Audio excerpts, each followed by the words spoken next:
ka mga barko nga nasangad sa kabaybayunan sa Punta Engaño, Lapu-Lapu City, wala pa makuha hangtod karon. Samtang mga mulupyo sa dapit nakapahimo sa libreng charging sa mga cellphones nga gitanyag sa usa sa mga barko. Si Luan Mirundina sa report.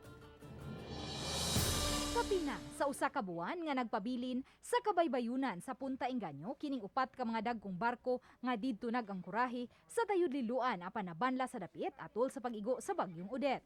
Usa sa mga crew sa LCT Shinzo 98 mapasalamaton nga luwas silang tanang mga tripulante. Pag kuha na nga time mo lagi may kakuan kay naram may sa engine room. Dili po may kagawas kay dili may kaabis sa pultahan. Perting kusugag sa hangin. Kay hunas man ganihang buntag, dayag nga nasangad kini apan daw maayo rang pagkaplastar. Mato ni Second Engineer Martin Joseph Lumungsod, nagpabilin ang tanang mga tripulante sa barko samtang nagpaabot nga masusi kini sa insurance company. Kani naayog posibilidad na naikuan buslot. Kay na mukuan man siya, mudaghan magsuot tubig sa kuan, balas niya. Matod sa mananagat nga si Richard Mahusay, wala man hinuon sila'y nabantayang oil spill sa dapit. Gani gipakita pa niya ang iyang mga kuhang danggit ganihang buntag. Wala oil spill mami. Okay naman, may mga hilo rin, nga may isda, kinasun, waman. Okay naman. Kay kasagaran sa mga mulupyo sa dapit, mga mangingisda, napugos na lang sila sa pagsaog sa ilang mga sakayan sa distansyang dapit.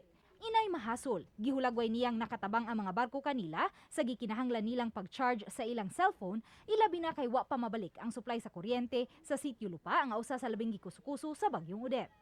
Ang nakakuala na kay dili na makasaog ang sakayan dia, ari man tara mosaog ang mga sakayan. Ana mo na naka apekto na sa mga sakayan nga mosaog diri. Luoy mo pud nila nangalan pod ba. Amo na lang ipa-charge og libre. Karon kuha na mo may kanang tao para magpa-charge. Dili mo pud may kapaandar kung walay kuan. Walay dakong taob. Uban ni Marlon Melgazo, Luan Mirondina, Balitang Bisdak.